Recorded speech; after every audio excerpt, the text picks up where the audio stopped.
नमस्कार दोस्तों। तो हमें जैसे पता ही है कि अगर आप किसी भी कंपनी पे पैसे लगाते हो तो बेसिकली आप उसके फ्यूचर परफॉर्मेंस को जज करके आप उस पे पैसे लगाते हो। ठीक है, तो उसमें एक इम्पॉर्टेंट पार्ट रहता है हमारा फंडामेंटल एनालिसिस का। तो हम जनरली जो करते हैं फंडामेंटल एनालिसिस में हम फाइनेंशियल एनालिसिस काफ़ी करते हैं।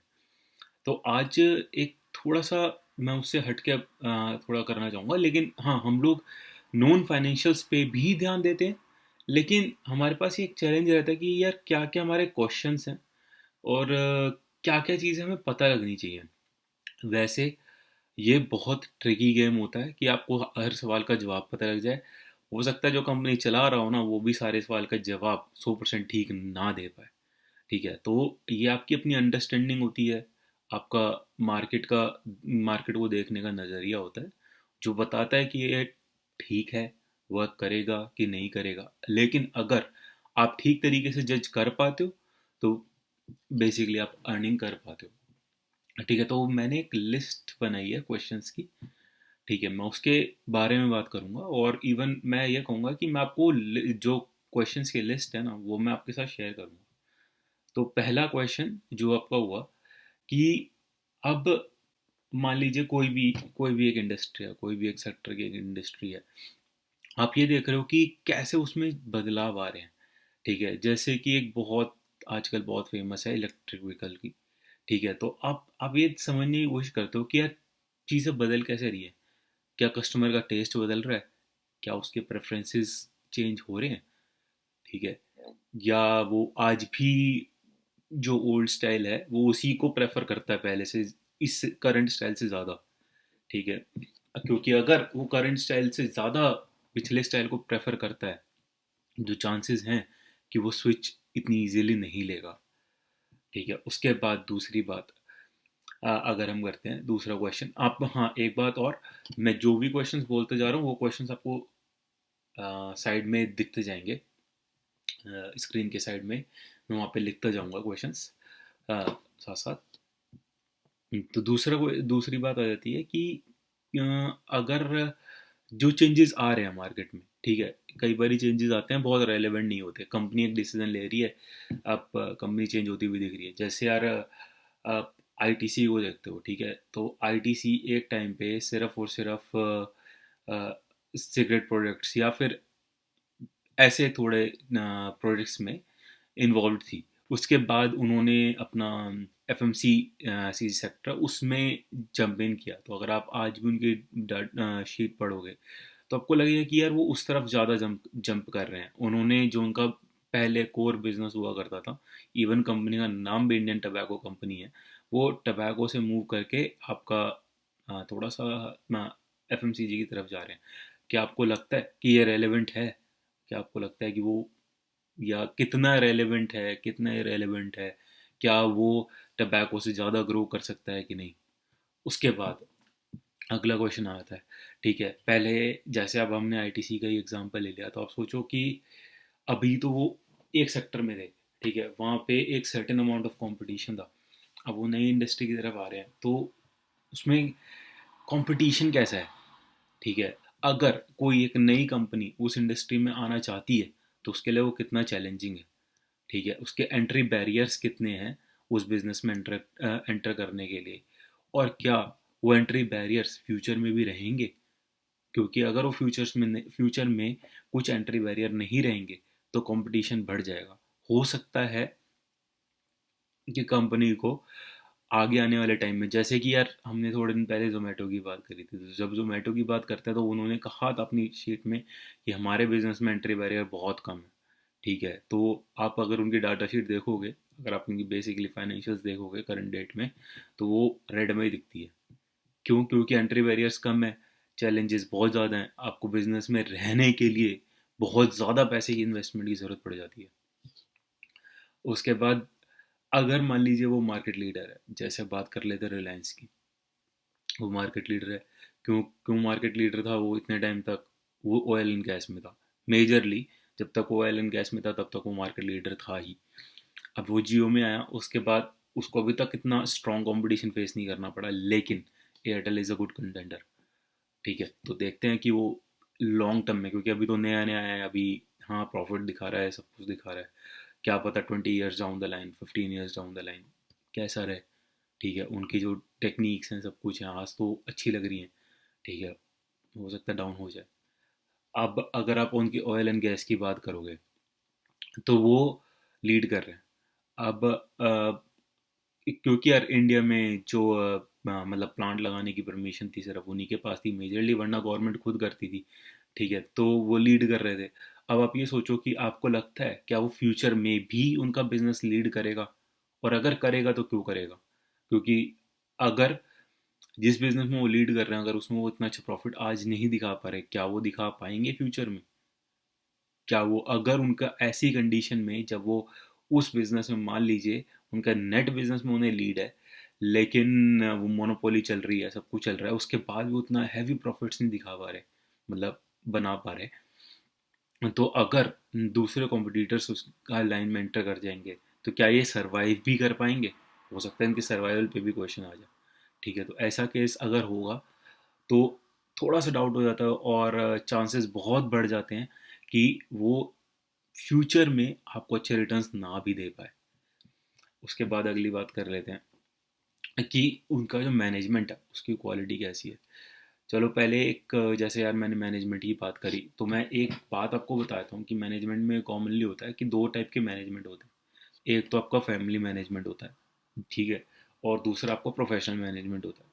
तो अब उसमें क्या होता है कि वैसे तो नाम बता रहा है, लेकिन अगर फैमिली मैनेजमेंट होता है बेसिकली, तो उसमें कोई ना कोई फैमिली मेम्बर ही होता है जो एक्चुअली कंपनी का सीईओ होता है, वो कंपनी चला रहा होता है, और साथ साथ कंपनी में उन्हीं का स्टेक होल्डर सबसे ज़्यादा होता है। ऑन द अदर एंड अगर प्रोफेशनल मैनेजमेंट सिस्टम होता है, तो उसमें क्या होता है कि उसमें जो सीईओ होता है, ज़रूरी नहीं होता उसके पास अच्छे खासे स्टेक हों भी या ना भी हो, कुछ भी हो सकता है। ठीक है, बट वो कंपनी का सीईओ हो सकता है।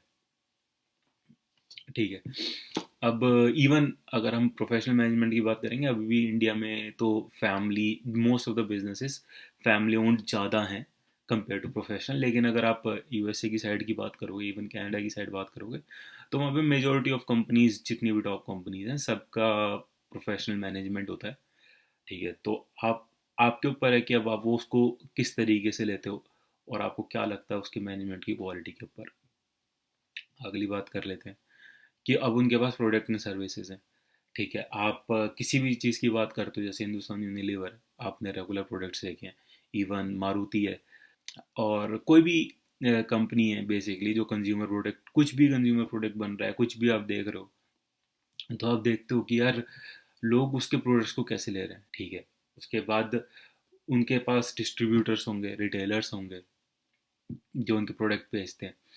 तो अगर आप जाते हो तो आप देखने की कोशिश करोगे यार डिस्ट्रीब्यूटर क्या सोचता है उनके प्रोडक्ट के बारे में, कि अगर किसी के पास 5-6 डीलरशिप हैं, तो क्या वो उनके उनके प्रोडक्ट को ज़्यादा अहमियत देता है, या फिर कोई और जो उनके कॉम्पिटिटर्स हैं उनको ज़्यादा प्रमोट करता है। आपको बहुत कॉमनली देखेगा, जैसे कि यार आपको एक एग्जांपल बता देता हूँ, किसी भी फ़ोन वाले की दुकान पे जाते हो, आप उसको बोलते हो कि मुझे सिम कार्ड चाहिए, आप देख सकते हो कि वो क्या निकाल के दे रहा है आपको। मेनली हम तो रिटेलर्स के पास ही जाते हैं लेने, तो वहाँ पे हमें आइडिया लग जाता है कि रिटेलर क्या सोचते हैं, इसका मतलब। ठीक है, उसके बाद अगली बात आ जाती है कि ऑर्गेनाइजेशन स्ट्रक्चर। अब उनका ऑर्गेनाइजेशन कितना स्ट्रक्चर्ड है, ये बड़ा इम्पोर्टेंट रहता है। अगर जो उनके यहाँ कंपनी में एम्प्लॉयज़ काम कर रहे हैं, जो और लोग काम कर रहे हैं, क्या वो खुश हैं? ठीक है, क्योंकि अगर वो लोग खुश हैं, तो there is a high chance कि जो मैनेजमेंट है, जो ऑर्गेनाइजेशन का सिस्टम है, वो लॉन्ग टर्म कैरी कर पाएगा अपने आप को। वरना क्या होगा, उनके यहाँ चेंजेस बहुत ज़्यादा होंगे। जब किसी बिजनेस में चेंजेस बहुत ज़्यादा होते हैं, बार बार होता है, तो कंपनी पे बार बार लोड पड़ता है। क्योंकि मान लीजिए, ऐसे बात कर लेते हैं कि कंपनी का मैनेजमेंट है, 5 सालों के अंदर अंदर उनका आधे से ज़्यादा मैनेजमेंट बदल गया। क्योंकि जो कंपनी के साथ जुड़ा होता है वो कंपनी के बारे में जानता है, और अगर नया बंदा आएगा तो वो कंपनी के बारे में सीखेगा, बेशक वो कितना बड़ा धुरंधर हो। ठीक है, तो जब वो सीखेगा तो वो टाइम लेगा। जब वो, कई बार क्या होता है, जो नया बंदा आता है वो सीख, तो जैसे अगर हम बात करें, जब इंदिरा नूई पेप्सिको की नई नई सीईओ बनी थी, तो काफ़ी ज़्यादा नेगेटिव इनिशियली चलने लगा था, क्योंकि जो उनकी पॉलिसीज आ रही थी वो थोड़ी अलग आ रही थी। लेकिन वो अपने अपने डिसीजंस में काफ़ी अच्छी निकली, जिसकी वजह से वो इतनी पॉपुलर भी हैं। इंडियंस बहुत अच्छी तरह जानते हैं कि वो कौन है। ठीक है, इसी तरीके से कई बार नया मैनेजमेंट आता है, लेकिन अगर एक आधी बार हो रहा है, ठीक है, उसके बाद वो इंडियन हुई जो थी वो काफ़ी लॉन्ग टर्म तक उसमें रही, ठीक है, तो सिस्टम उस पर ट्रस्ट करने लगता है और चीज़ें ठीक हो जाती हैं। एक कई बारी बहुत बारी होता है, डिसएग्रीमेंट होता है। अगर आप रतन टाटा जी की प्रोफाइल भी पढ़ोगे या आप उनका देखोगे, तो बहुत कॉमनली होता है कि कई बार डिसीजन लेते हैं, जैसे उन्होंने यूरोप में स्टील के डिसीजन लिए थे, तो कई बार उनके मैनेजमेंट में बहुत लोग थे जो उनसे डिसएग्री करते थे। वो कोई बात नहीं होती है। लेकिन अगर आपका मैनेजमेंट चेंज हो रहा है, तो उसमें एक ट्रस्ट डेवलप करना, उसको एक सिस्टम, ऑर्गेनाइजेशन को सिस्टम से चलाने में बड़ी चैलेंजेस हो जाएंगे। तो अगर ऐस कंपनी ऐसे चैलेंजेस में जा रही है ना, कि बार बार बार बार ट्रस्ट इशू हो रहे हैं, कुछ हो रहे हैं, तो आप इमेजिन कर सकते हो आज नहीं तो कल लॉसेस होने के बहुत ज़्यादा चांसेस बढ़ जाते हैं। अगली बात बात कर लेते हैं। कोई कंपनी होती है, वैसे तो आपने ये चीज़ बहुत नोटिस भी करी होगी कि अगर म्यूचुअल फंड्स, बैंकिंग्स, अगर कोई शेयर छोड़ छोड़ के भाग रहे होते हैं तो लोग भी भागने लगते हैं। बेसिकली ये उसी चीज़ के ऊपर है कि स्टेक होल्डर्स क्या सोचते हैं कंपनी के बारे में। ठीक है, ये एक तरीके से मैं कहूँगा, ये बेसिकली ओपिनियन होता है कई बारी कि अगर आपके कुछ म्यूचुअल फंड्स उसको छोड़ भी रहे हैं, बैंकिंग कुछ बैंक्स आपके छोड़ भी रहे हैं, अनलेस एंटिल सब छोड़ के भाग जाए तो एक अलग बात है। अगर कुछ छोड़ के जा भी रहे हैं तो ज़रूरी नहीं है कि वो नेगेटिव ही हो। ठीक है, कुछ उन्हें लगाओ और उनका अपना मोटिव हो, कुछ भी हो सकता है।